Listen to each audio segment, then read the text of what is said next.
The warning signs are flashing red. Layoffs are piling up, inflation is biting harder than ever, and entire industries are bracing for impact. The American economy isn't just slowing down, it is lurching toward the edge of a cliff. And if you think this is just another downturn, think again, because the crash that's coming could be worse than you've imagined.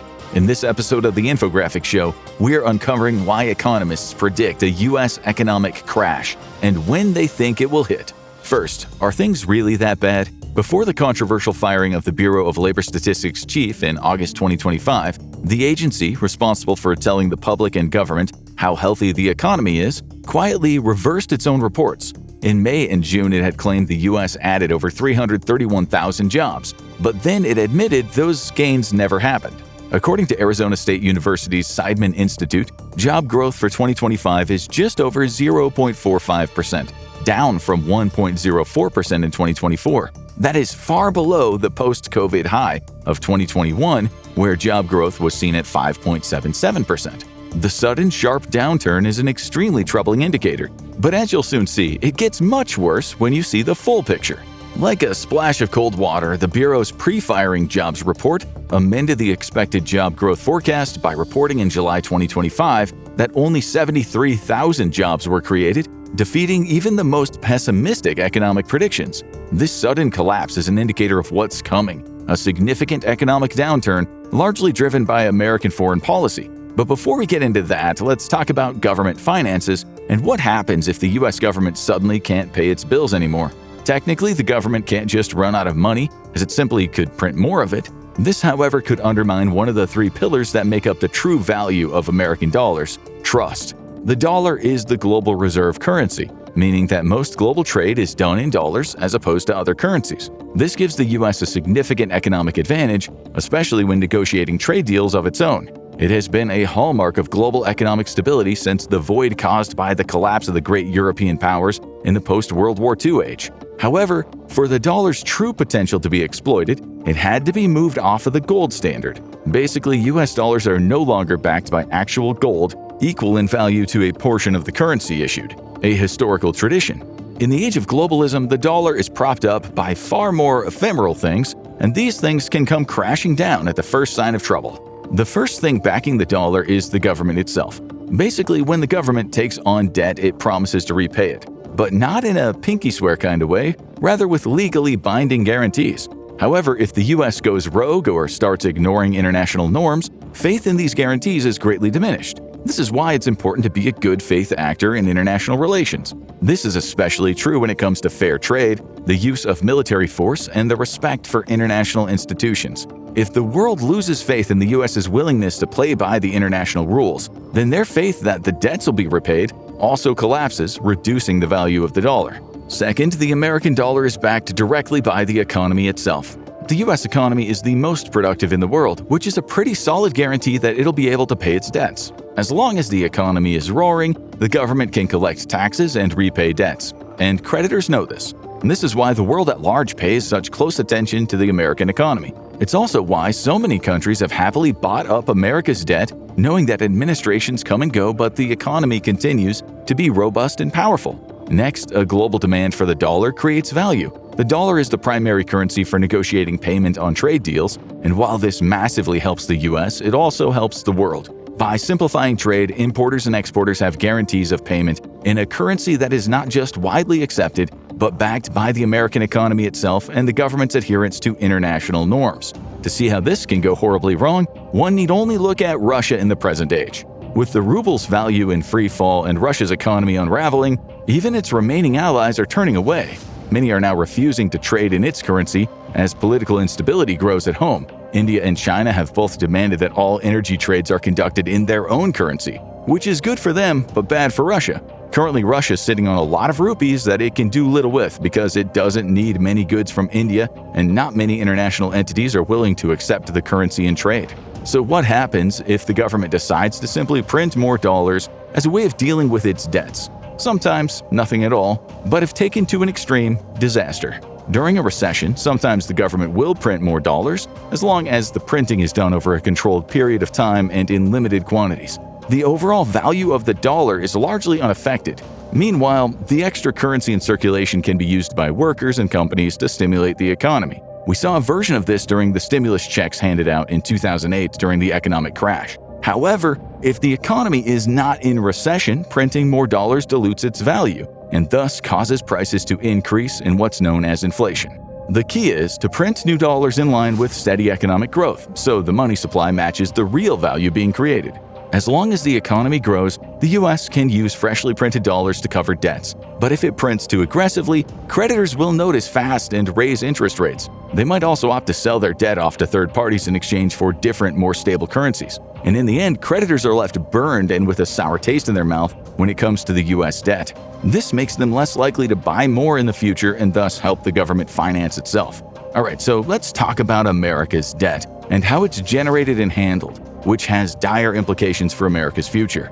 In the last 50 years, the government budget has run a surplus only 4 times, a shocking statistic. But the truth is, that isn't necessarily a bad thing. See, when you run a budget deficit for 46 out of 50 years, it's a disaster. But the US can't just afford to run a deficit. Often it's actually healthy for it to do so. And that's because deficit borrowing is often tied to an economy that historically has had healthy growth. As long as the economy continues growing, running deficits isn't necessarily a bad thing. But when that economic engine comes to a crashing stop, we have got serious problems. In 2024, the government collected $4.92 trillion and spent $6.75 trillion, a deficit of $1.83 trillion. To cover the gap, the U.S. Treasury issued securities, allowing private investors to lend money to the government in exchange for a guaranteed return backed by the full faith and credit of the United States. This reliability has made U.S. Treasuries the world's most sought-after investment, but that could change with some bad financial decisions. As the U.S. issues more of these IOUs, investors can start to get nervous, and this is a point we are rapidly approaching. As debt mounts, a growth share of the U.S. budget goes toward paying interest alone. Currently, the U.S. is spending over $881 billion on interest repayments, and this is predicted to hit $1 trillion in 2026. The U.S. is rapidly nearing the point where a full 25% of its tax revenue goes just to interest on its debt. Debt repayment is already the second largest item in the federal budget, only behind the $1.5 trillion spent on Social Security. America now pays more in interest than it does on national defense or Medicare, a fact that is deeply unsettling to creditors.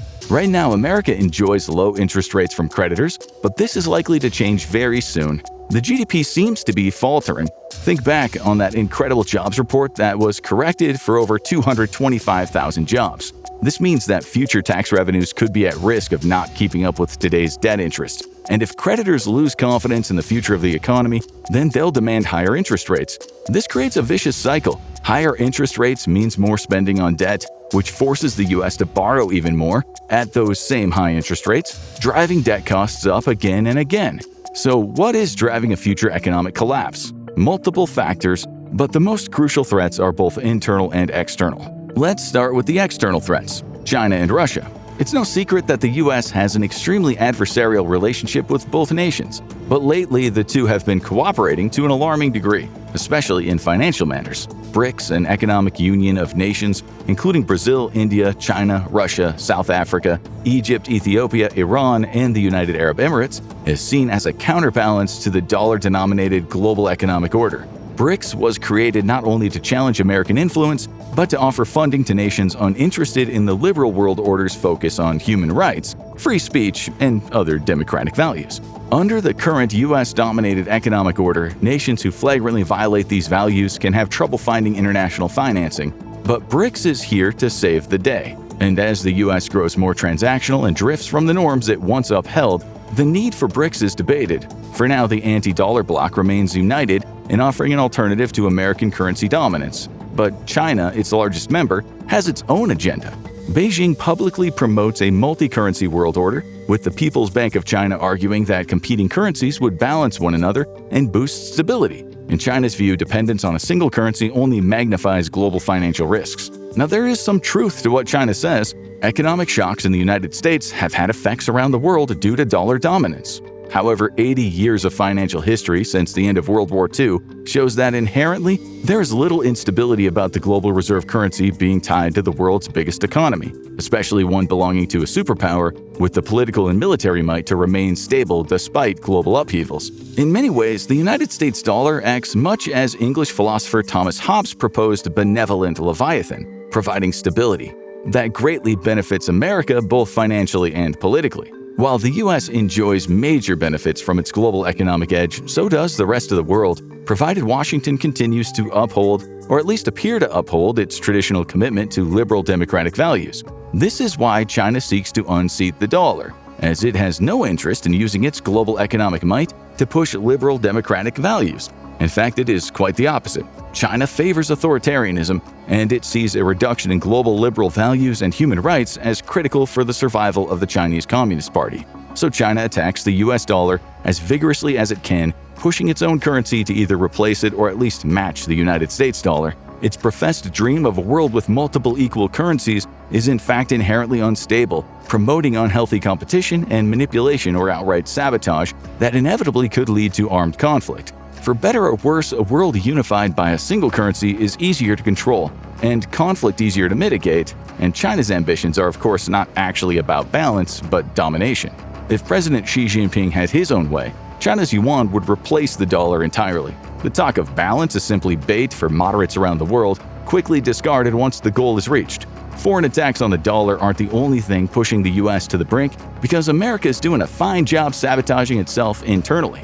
We talked about America's debt, but currently there is another major driver of the economic downturn: tariffs. America's Liberation Day was supposed to pronounce a new golden economic era, but the data is already proving the opposite. To refresh how tariffs work, they're basically a tax imposed by the federal government on all imports from certain countries. That tax is not paid by the exporter, but rather by the importers here in the US, which are often US-based businesses. Thus, for American businesses to get back into the black, they pass a portion or all of that cost down to the consumer, so a tariff is essentially a federal tax on American businesses directly. Tariffs on foreign goods can boost domestic business if companies invest in making those products in the US, but America's current tariff policy is showing cracks, driving alarming economic indicators. And soon you may not even see those warnings, as the Bureau of Labor Statistics itself is on the verge of losing credibility. For starters, the US simply does not have a strong manufacturing base. The offshoring of manufacturing during the era of globalism enriched the wealthy elite, but it also stripped the US of a core economic strength, and so much so that the Department of Defense now considers it a critical national vulnerability in the event of a major war. Starting up domestic production of goods and services affected by tariffs is not a realistic response, and even if it was, it would take years to take effect. This means, barring no changes to tariff policy, the US is facing an economic downturn as Americans pay more for the goods and services they've relied on for years. And this couldn't come at a worse time, as the US struggles with ever-increasing wealth disparity and a housing and rent market that is on the verge of being completely unaffordable. Stagnant wages, which haven't kept pace with inflation since the 1970s, magnify the looming problems faced by Americans and worsened by the current sanctions regime, all boiling over into a disastrous cocktail. Also affecting Americans today are inflation pressures from the COVID era. Despite inflation cooling significantly since 2021 and 2022, prices of housing, healthcare, and food remain overheated. Grocery prices have faced a significant upturn, and disasters like disease amongst egg-laying chickens has heightened the burden by driving up the cost of a core necessity, eggs. Everything from milk to butter to bread prices remains inflated, on average 20% across the board since 2019. For many Americans, that extra burden has proven too much, leading some to fear a nutrition crisis along with an economic one. The factors affecting one of the most important economic factors in America, food prices, are multifaceted. Leading among them are supply chain disruptions from the pandemic era, which still affect us today. However, rising fuel prices means higher transportation costs, with the war in Ukraine and subsequent sanctions against Russia spiking global oil prices. The Ukraine war has also increased the price of several grains and cooking oils. Ukraine is one of the largest agricultural states in the world, and the heaviest fighting is taking place along its richest farmlands. Then there's also the effect of global warming, with an uptick in extreme weather such as hurricanes, droughts, and flooding, all hitting agricultural regions the hardest. During the 2022-2023 growing season, Drought affected domestic wheat output by 37%, which has been compared to the effect of the infamous Dust Bowl era. Then there's labor shortages, which have affected the world and now are seriously affecting the U.S. The current immigration enforcement regime has most seriously affected the ranks of agricultural laborers across America. Ranches and farms across the nation are reporting their workforce has been rounded up for deportation or are not showing up for fear of being apprehended. Over 50% of agricultural labor in the U.S. is filled by immigrants, and in some places it's as high as 70%. Despite programs like the H-2A, which allow for temporary visas for immigrant laborers, U.S. agriculture still faces a significant labor shortage and thus turns to illegal immigrants. But American immigration officials have routinely rounded up and even deported individuals who are in the country legally, leading to widespread fear of being targeted amongst laborers. This has had a profound effect on the availability of labor and American productivity. In 2024, during peak harvesting and planting season, the U.S. had an estimated 85% of needed laborers. However, in 2025, that has dropped to 62%, which has some serious economic impacts. Crop yields have shrunk by 14% in just 1 year, and production costs per acre increased by almost $500. This has led to an overall 8% increase in food prices so far, with an even greater disruption predicted given the ongoing nature of raids. In California, ICE raids led to crop losses between $3 and $7 billion depending on the crop, with prices spiking between 5 and 12%. Georgia experienced $140 million in lost crops, and agricultural output is predicted to drop between $30 and $60 billion if all illegal immigrant labor is removed from American farms. Ironically, American crop losses due to immigration raids are leading to reliance on imports, which are then subject to the current tariff regime, further increasing the cost to the American consumer. It's a 1-2 punch to an American economy still on shaky ground after the COVID pandemic. The pending American economic crash won't have a single factor to blame, and it won't start with banks failing. The seeds of America's economic downfall will sprout simultaneously in several key sectors: the federal budget, U.S. agriculture, and American workers. As the U.S. pours more money into debt payments while dragging down its own GDP with poor economic and domestic policies, creditors will eventually demand higher interest rates. With no other choice, increasing borrowing will lead to the cycle of destruction we discussed earlier as lenders lose faith in the U.S. economy. The current tariff regime only weakens the U.S. by putting the costs directly onto the consumer, further slowing down the economy and creating uncertainty in the minds of creditors. International fear over a U.S. default on its loans would see the dollar quickly lose popularity as a global reserve currency. This would erode America's financial advantage in the world markets and only compound the economic downturn. The staggering losses in U.S. agriculture will also weaken the U.S. economy, forcing Americans to rely on expensive imports. U.S. businesses will begin to face bankruptcy, with some farms and ranches across America already facing economic collapse due to the fleeing of migrant labor. As the U.S. agricultural sector slowly collapses, it only forces an ever greater reliance on more expensive overseas alternatives, putting ever-increasing strain on Americans. All these factors add up to increased costs across the board, further driving up the costs of housing, which are already at catastrophic levels. In the end, Americans will face exponentially higher food prices, decreased international buying power, and a cooling of the U.S. economy with mounting job losses. At that precise moment, the United States is most vulnerable to a major economic shock, such as a new pandemic, major natural disasters, or even war. And one of these is practically guaranteed, because the Department of Defense is even now fully preparing for war with China in the Pacific. As America faces its first major conflict in nearly a century, it is more economically vulnerable than it has ever been. Experts predict that 2027 or 2028 could be the year that the American economy crashes in the midst of a very costly war. America's superpower status may have had its day in the sun, and its failure will be its own fault. If the U.S. economy really is heading for a crash, what about the world's other superpower? Watch why China's economy is failing to see how its troubles could reshape the global market. Or click on this video instead.